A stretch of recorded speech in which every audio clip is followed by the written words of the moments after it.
आळंदी पंढरपूर महामार्गावरती काँग्रेसच्या वतीनं आंदोलन करण्यात येत आहे। टोल नाका सुरू झाला, त्याच्या विरोधात पुरंदर तालुक्यातले या ठिकाणी जे आहेत स्थानिकांना जे भूमिपुत्रांना जे आहेत ते त्या ठिकाणून टोल नाक्यातून सूट देण्याची मागणी आहे या ठिकाणी आहे ते काँग्रेस कार्यकर्त्यांनी एक लाईन अडवून धरली होती आणि पोलीस आहेत या ठिकाणी आहे।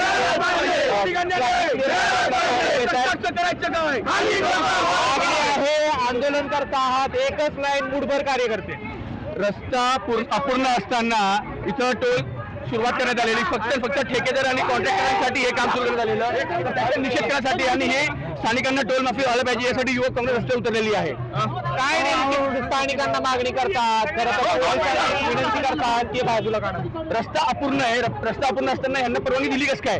तर याच्यात एनएसीआयचे अधिकारी असतील, स्थानिक नेते असतील किंवा स्थानिक लोक असतील, यांच्या फक्त पैशांसाठी हे सगळं झालेलं आहे। पुरंदर मधल्या सर्व शेतकऱ्यांना, भूमिपुत्रांना, सासवड पुरंदरची जी भागातली लोक आहेत सर्वांना टोल फ्री झाला पाहिजे, आमचं एकच म्हणणं आहे। या भागामध्ये शेतकरी शेती महत्वाचं पीक आहे, इकडून जर सासवडला सोमवारच्या बाजारचं काय घेऊन जायचं म्हणलं, एवढी मोठी अडचण आहे, टोल द्यावा लागतो। काँग्रेसच्या वतीनं आंदोलन केलं जाते, तर दुसरीकडे मात्र राष्ट्रवादी देखील या ठिकाणी उतरलेली आहे। काँग्रेस राष्ट्रवादी देखील या ठिकाणी आंदोलन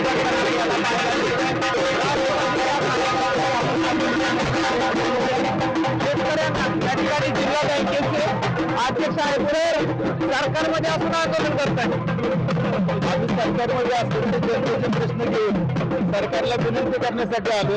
आम्ही आंदोलन नाही तर सरकारला पुरंदर तालुक्यातल्या सर्व लोकांची विनंती की पुरंदर तालुक्यातल्या जमिनी या ठिकाणी गेलेल्या आहेत। पुरंदर तालुक्यातले लोक दिवसभरामध्ये 4-4 वेळा सासवडला जात असतात, पुण्याला जात असतात, गोरगरीब असतात, काम करणारे असतात, विद्यार्थी असतात, पगारदार असतात, शेतकरी असतात, शेतमाल घेऊन त्या ठिकाणी जात असतात।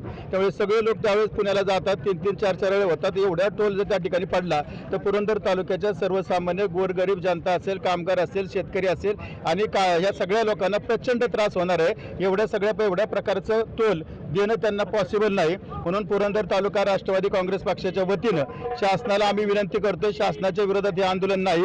आम्ही त्या ठिकाणी देवेंद्र फडणवीस साहेब असतील, त्याचप्रमाणे सुनेत्रा वहिनी असतील, एकनाथ शिंदे साहेब असतील, या तिघांच्याकडे आम्ही त्या ठिकाणी विनंती करणार आहोत की संपूर्ण पुरंदर तालुक्यातल्या प्रत्येक गावासाठी संपूर्ण टोलमुक्ती झाली पाहिजे। हा विषय घेऊन आम्ही तिथपर्यंत आलाय, याच्यामध्ये आंदोलन नाही। सरकारचं काम चांगलं, रस्त्यावरती उतरलेला आहात, रस्त्यावरती मागणी करतात, हे आंदोलन म्हणायचं नाही, आंदोलन नाहीच आहे। सरकार अतिशय उत्तम पद्धतीने काम करतंय। सरकारनं हा पालखी मार्ग केला नसता, एवढ्या कमी वेळामध्ये पंढरपूरला जायला संधी मिळाली नसती। हे अतिशय चांगल्या प्रकारचं काम केलंय। एवढं थोडंसं राहिले तेही आमच्या सरकारनं त्या ठिकाणी करावं, म्हणून हे आंदोलन नाही, रस्ता अडवलेला नाही, फक्त या वेदना सरकारपर्यंत पोहोचवायचा। शेवटी जनतेचा आवाज सरकारपर्यंत पोहोचला तर आम्हाला विश्वास आहे सरकार आमचंच आहे। त्यामुळे सरकार या ठिकाणी संपूर्ण पुरंदर तालुक्याला टोल माफी दिल्याशिवाय राहणार नाही। फडणवीस साहेबांच्यावर विश्वास आहे, त्याचप्रमाणे सुनेत्रा वहिनींचा विश्वास आहे आणि एकनाथ शिंदे साहेबांच्यावरतीच विश्वास आहे आमचा। त्यामुळे नक्की टोलमुक्ती पुरंदर तालुक्याची होईल याच्याबद्दलचा विश्वास वाटतो। आंदोलन नसलं तरी या ठिकाणी रस्त्यावरती तरी उतरावं लागलं, काय लिहिलंय त्या निवेदनात? त्या निवेदनात आम्ही मागणी केलेली आहे की संपूर्ण तालुक्यासाठी टोल माफी झाली पाहिजे। ते निवेदन आम्ही आता या ठिकाणी पुरंदर तालुक्यात संपूर्ण पुरंदर तालुक्यात मागणी मान्य होईल असं वाटते।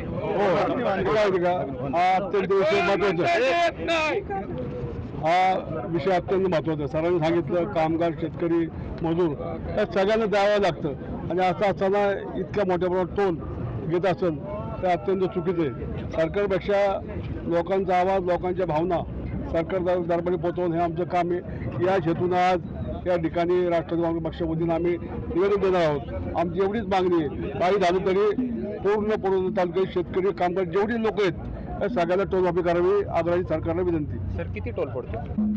आता ते 155 रुपये टोल त्या ठिकाणी पडतो आणि परत रिटर्न यायच्यानंतर तो वाढतो। आणि आता तुम्हाला माहिती आहे सकाळी पहाटे काही लोक शेतकरी तरकारी घेऊन जातात, दुपारी त्या ठिकाणी तरकारी घेऊन जातात, त्यामुळे 3-3, 4-4 चक्कर जर होत असेल हे हे सर्वसामान्य गोरगरिबाला परवडणार नाही। म्हणून आमच्या सरकारकडनं विनंती करण्यासाठी आम्ही या ठिकाणी आलेलो आहे आणि संघटनेच्या वतीनं आम्ही जातोय, सरकारच्या विरोधात नाही। सरकारनं जर रस्ता केलाय तर सरकारला विरोध करायचे कारण नाही, पण एवढे चांगलं काम केलंय ते थोडं आणखी चांगलं काम करावं ही विनंती करण्यासाठी आम्ही त्या ठिकाणी आलो। सरकारचं लक्ष वेधून घेण्यासाठी सरकारमधलाच पक्ष या ठिकाणी ठिकाणी जो आहे तो आंदोलन म्हणत नाहीयेत, पण आम्ही रस्त्यावरती उतरून सरकारला विनंती करतो म्हणते. एकीकडे काँग्रेस आंदोलन करते तर दुसरीकडे राष्ट्रवादी आहे ती विनंती करण्यासाठी रस्त्यावरती उतरलेली आपल्याला पाहायला मिळते. आता यातून शासन काय निर्णय घेणार हे पाहणं महत्वाचं असणार आहे. कॅमेरा पर्सन जीवनसह Jaydeep Bhagat, ABP Majha, Purandar.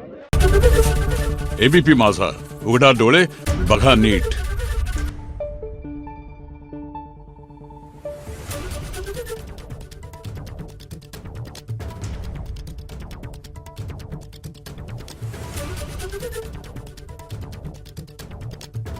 Thank you.